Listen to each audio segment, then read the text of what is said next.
Bugungi kunda ish joylarida sog'lom psixologik muhitni shakllantirish va mehnat xavfsizligini ta'minlash muhim vazifalardan biri sifatida e'tirof etilmoqda.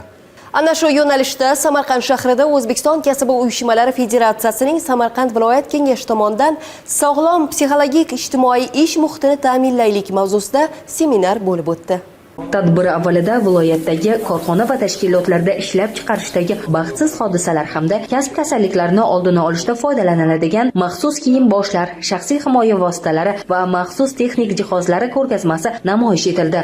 O'tkazilayotgan maxsus seminar mehnat jamoalarida sog'lom psixologik sharoitni ta'minlashga qaratilgandir. Mutaxassislar ta'kidlashicha, nafaqat ish jarayonlarida texnik xavfsizlik, balki sog'lom barqarorlikni rivojlantirish ham muhim omil hisoblanadi.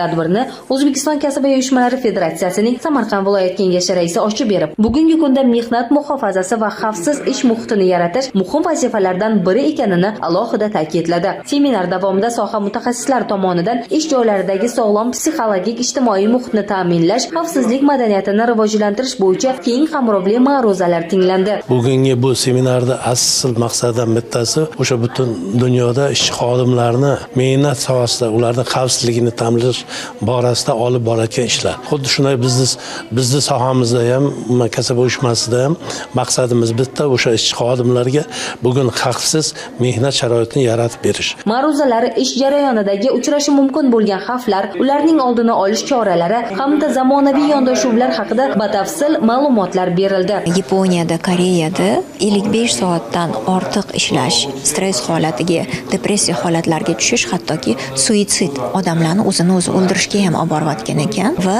buni oldini olish uchun biz hozir eng birinchi yaxshi samarali usulni aytdik. Bu ijtimoiy muloqot, bir-birini eshita bilish va ish beruvchini, xodimlarni eshita bilishi va milliy qonun normalariga, umuman mehnat qonunchiligiga rioya qilinishi biz hozirgi aytayotgan muammolarning yechimini eng birinchi to'g'ri ko'rsatkichi va eng yaxshi ish beruvchilar bu qanday ish beruvchilar? Xodimni ish vaqtidan tashqari olib qolib emas, ish vaqtini to'g'ri taqsimlab berib va ish vaqtidan tashqari lavozim vazifalarini to'g'ri taqsimlab berib, xodimlarni eshita biladigan ish beruvchilar eng yaxshi ish beruvchilar hisoblanadi. Tadbir yakunida mehnat muhofazasi va xavfsizligi bo'yicha jamoatchilik nazoratini tashkil etish yo'nalishida o'tkazilgan ko'rik tanlov g'oliblari munosib taqdirlandi. Maftun Obaydullayev va Bahrom Abdullayev Ovoza informatsion dasturi uchun Samarqanddan.